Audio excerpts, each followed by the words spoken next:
Thank you for being here with us at UNLV today. My name is Francis McCabe, and I'm the Director of Public Affairs. Surrounding us in the room, our UNLV Media Relations team is here, and they will have the proper spellings of all names and titles of the speakers here today.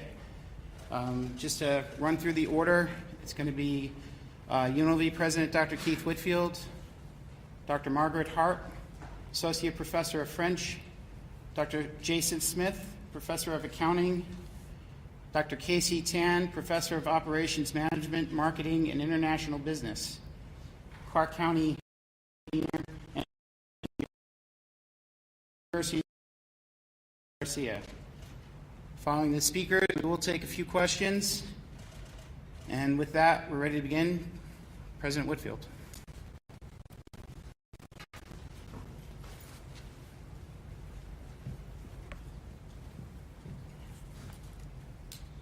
Good afternoon. I want to thank you all for coming to our campus today. And I want to begin by talking just a little bit about some of my impressions about the emotional state our university is in. I continue to meet with and listen to our students, our faculty, and our staff.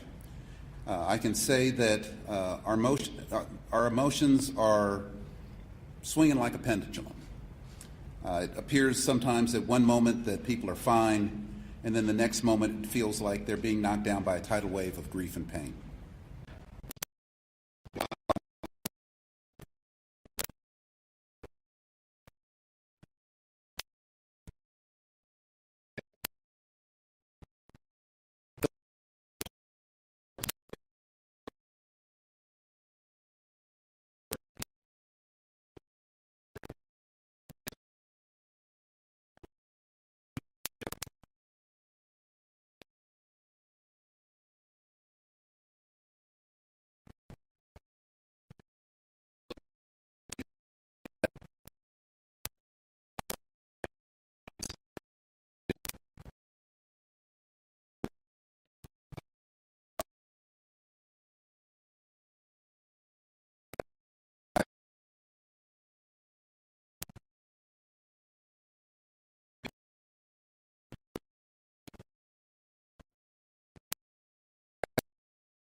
At this terrible time. There have been so many members of our community who have offered their time and in-kind services to be able to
that you all have as the presidents of the great universities in this state.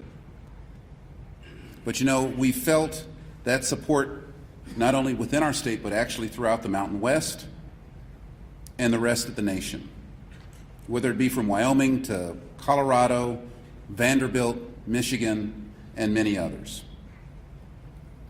That support was even shown and shared with me today by President Joe Biden, who took the time to meet with myself, with Doug Unger, the representative for UNLV from the Nevada Faculty Alliance, Nicole Thompson, who is our president of our Graduate and Professional Student Association, Michaela Franklin, who is our CSUN president, as well as our chief, Adam Garcia. He offered love and support for UNLV, and we appreciate the support by President Biden, as well as the support from the entire Nevada congressional delegation, Nevada Governor Joe Lombardo, the Nevada State Legislature, and all of our local officials. Again, I want to offer our thanks to the brave men and women in University Police Services and all of the first responders who swiftly answered the call to protect our university. I think some of you all may have seen the video, and what you see is that these men and women were going into harm's way, not away from harm's way. They made a difference in how this tragedy was handled. You folks continue to give our campus a sense of safety when we need it the most.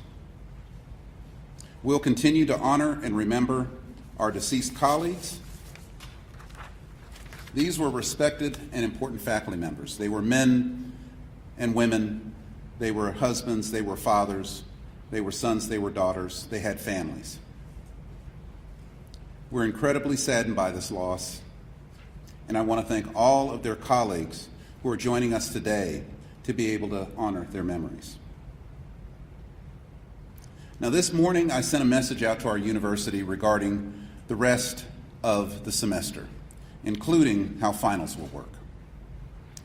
We've had similar plans like this that happened during COVID, and so in part we were prepared to think about the different kinds of options that we could take to provide our students.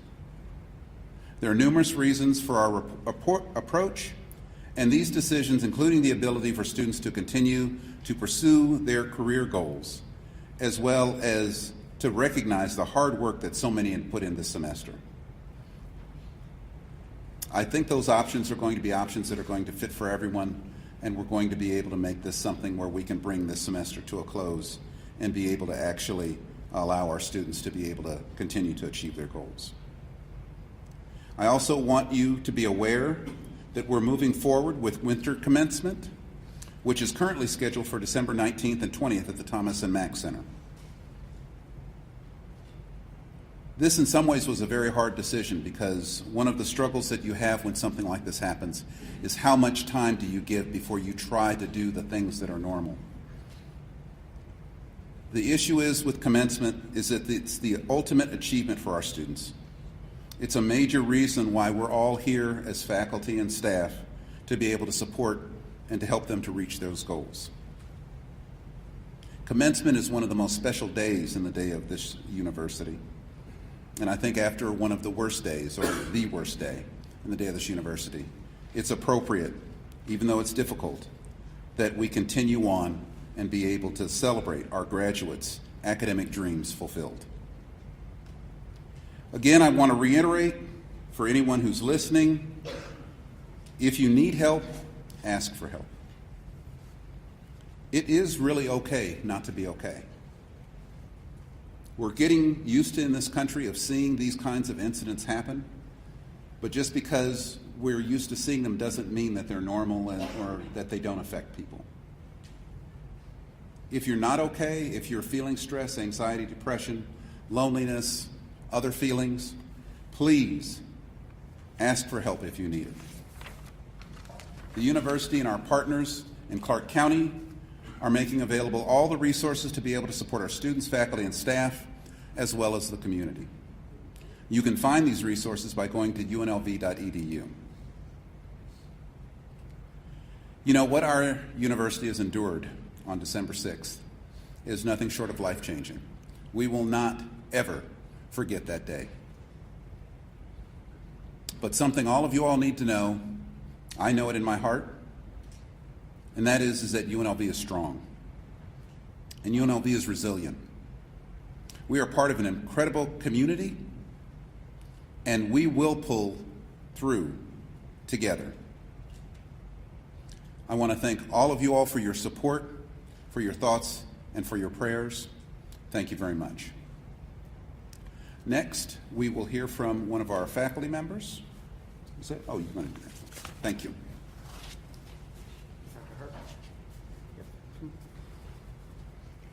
Dr. Margaret Hart. Thank you so much for being here.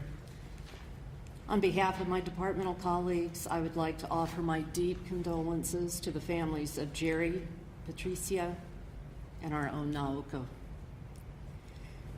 I'm grateful to Dean King and to President Whitfield for their tributes to Naoko's professional contributions to UNLV. I would add that she was an inspiring teacher, hired in 2003 to develop the Japanese language program. She succeeded admirably, with the courses always full. Just this morning, one of my students told me how enthusiastic she was in encouraging him to study in Japan. I hope we will also remember her for her multiple talents. Naoko was a triple threat artist. She was a professional concert pianist who left that career due to physical disabilities. She embroidered beautifully, creating her own designs. And every holiday season, she brought us her homemade chocolates. In a department full of cat lovers, Naoko was a cat lover supreme. Her office is covered, floor to ceiling, wall to wall, with cat pictures, drawings, puzzles, and calendars. Naoko was frail physically. However, she was lion-hearted in kindness, lion-hearted in generosity, lion-hearted in humanity, the point of liberal arts. And I have no doubt she was lion-hearted in her final moments on earth. Godspeed, Naoko. We are better people for having known you. We are bereft at losing you. Thank you.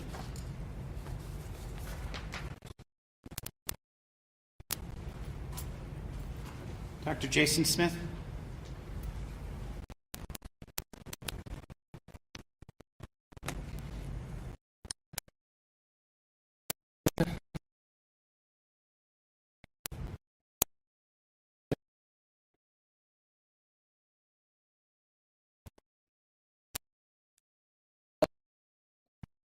Outpouring of community support that we have felt and that we have also felt in support of the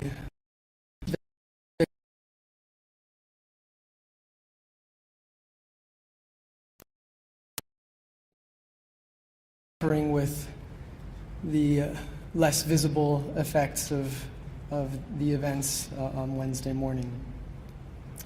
I'm grateful for the chance to have a moment to tell you a little bit about Patricia Pat Navarro Velez, who was a beloved member of our UNLV Accounting and Lee Business School community and family. Originally from Ponce, Puerto Rico, Pat's is a story that resonates with so many students here at UNLV. She was a pioneer who worked her way through 3 universities into a challenging job at one of the largest public accounting firms in the world, and who chose later to return to the classroom as a professor to share her passion for accounting and information systems while encouraging and mentoring students who were beginning their own journeys and professional adventures. Pat joined our UNLV accounting family in 2019 after completing her PhD at the University of Central Florida, where she launched a timely and promising stream of research focused on cybersecurity and data analytics. Pat immediately made a positive impact in the lives of students and her colleagues. She had a larger-than-life personality, an infectious smile, and a genuine kindness that made everyone around her feel like family. She loved gatherings. The more the merrier, she would say. And she loved baking and sharing, especially dessert items. And her creme brulee and macarons were not to be missed. As her work family, we are so grateful for Pat's enthusiasm and for the way that she lit up a room with her smile and energy. Though her professional accomplishments are impressive, Pat's most important work was at home. Pat and her husband, David, are proud parents of 4 children, and she was blessed to be surrounded with love by her parents, 3 sisters, a brother, many nieces and nephews, and countless friends and colleagues who adored her. As I think about Pat's legacy, it's summed up in a picture frame she has in her kitchen that she brought for Thanksgiving that has one word. It says "framily." Is defined as friends who become family.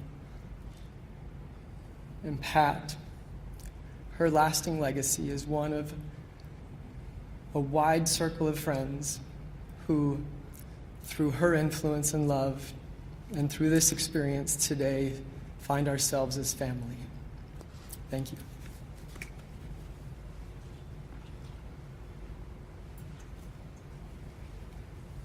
Dr. Casey Tan.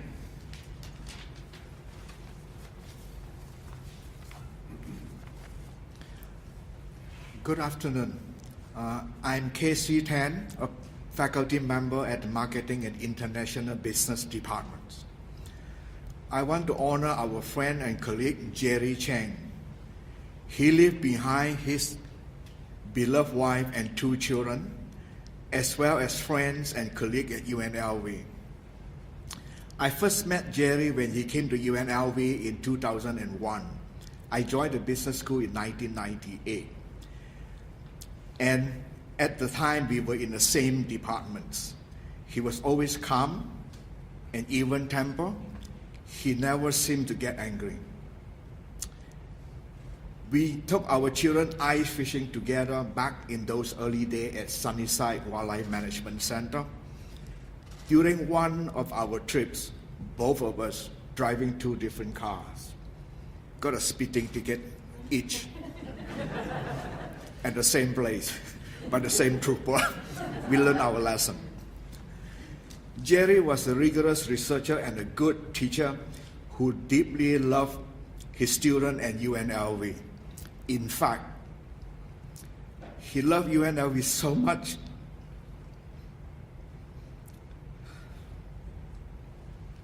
that he and his wife discussed some time ago the idea that he would like to donate his body to research at UNLV. Though our medical school does not take donation like this, Jerry did get his wish to further medical study of students at another institution. This is a true testament of how much he loved teaching, research, UNLV, and higher education. Additionally, I want to share part of what my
I welcome Clark County Commissioner and Chair Jim Gibson.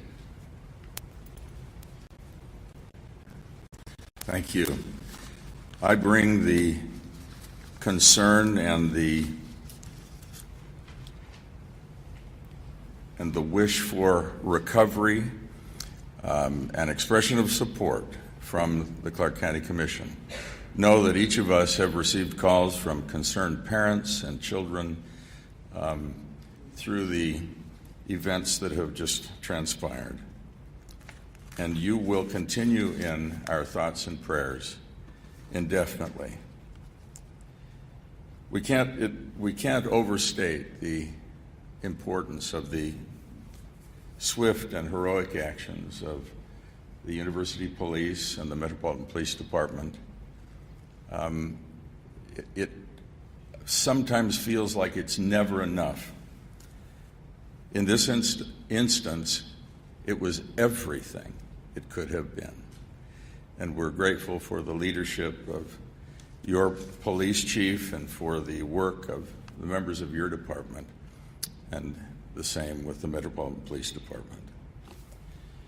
We know through unfortunate experience that we have shared, some of us together, that the days, weeks, and even years to come will focus on recovery, because even did not affect so many, there will still be a path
find 2433, and they will assist you. There's something like this unspeakable act. So many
been employed with University Police Services since 2017.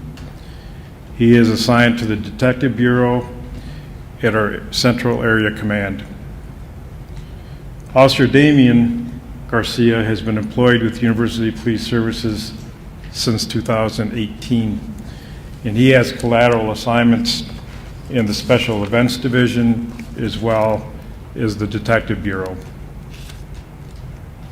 Both officers have been placed on administrative leave, which is a routine act in these kinds of cases, pending the outcome of the review of the incident.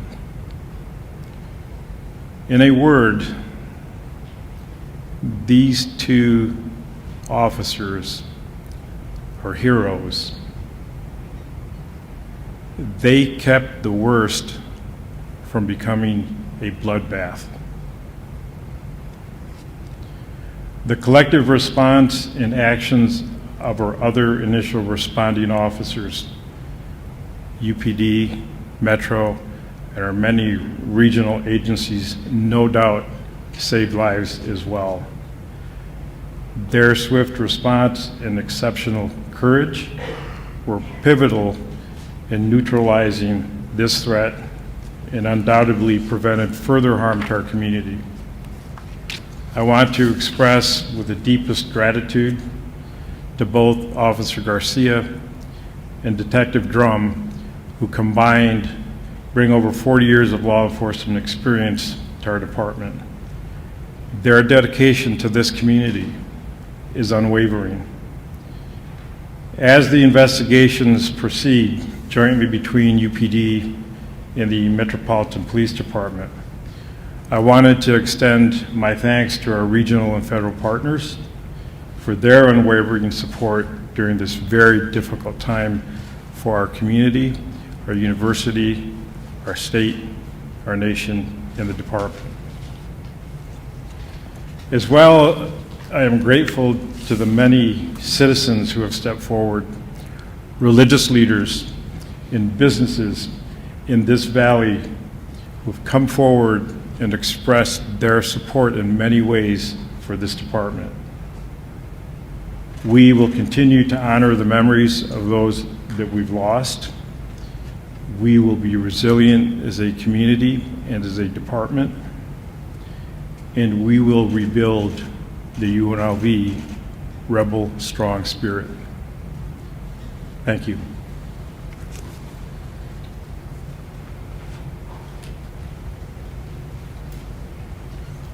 Okay, thank you all. We're running a little tight. I'll take a few questions. Go ahead. You can step up if you want to the mic. Just say your name, who you're with. Yeah. My name is Josh. I work for 8 News Now, CBS affiliate in Las Vegas. One of the things that students mentioned is concerns for safety, especially this being an open campus. Is there anything you want to tell some of these students who have those safety concerns, especially entering the spring semester? President Whitfield, Adam, do you want to come back up?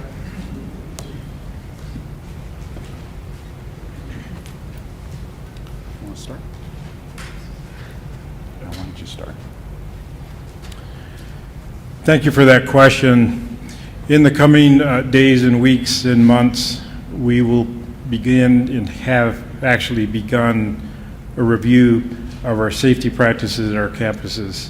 That review will include what this institution, what the safety and security on this campus will look like in the future. Right now, we can't answer those questions regarding what we're going to do as we move forward. But I will tell you, with the help of our regional partners, we are going to increase the level of staffing as it relates to security and law enforcement on our campuses in the interim until we've been able to determine what direction we will take. And let me just add to what the chief has shared. We sit in an interesting position of that we're an urban research university. And what that means is that we really are connecting the community in a lot of different sorts of ways. I think sometimes when people are thinking about this issue of safety, they believe that if somehow we cordoned off or we made gates around all of ours, that we would make ourselves perfectly safe. And we know from other urban universities that's just not true. But I think the kinds of steps that the chief is talking about are going to be those ones in which we are able to increase the safety that we have on campus. This particular incident, without attempting to analyze it,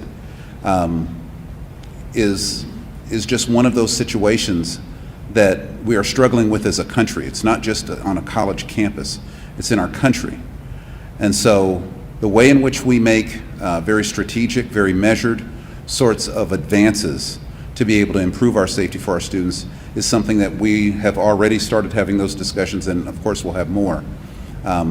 But part of our safety is being a community. And so that will be part of what we do going forward, is to make sure that we're looking out for each other. That's something that's got to change, not only at UNLV, but in our entire country. It's something that we're committed to, I think, as a community, and my leadership team, our faculty, our staff, and I think our students are going to be an important piece of it. That's the way in which we'll be able to increase our safety, is all of us working together. So thank you. Just state your name and your organization. Hi, O'Neill, Associated Press. Can you give us a situation where the teachers were at the time of the attack? Were they in classrooms, in their office, when the gunman assaulted? Director Garcia, I suspect you're going to have to stay up here. Well, first of all, let me tell you that the criminal investigation into this event is being led by the Metropolitan Police Department. So I will not answer questions related to that particular investigation. That is for the sheriff and his team to answer. I can tell you that all of the victims were in Beam Hall. Any other questions? Last one. Go ahead. Hi, Caitlin Newberg, Las Vegas Review Journal. I know you said you can't answer questions about the criminal investigation, but shortly before this press conference, Metro put out a call for any video from inside the hall. Are you able to elaborate on why the public's being asked to help with that? And when you're looking at safety precautions in the future, if additional cameras is something that you're going to be looking at? Well, the answer to the last question is yes. We certainly are going to look at and determine whether or not additional safety measures are going to take place related to video and cameras, and that, I'm assuming, is going to be something that we are going to look at very strongly.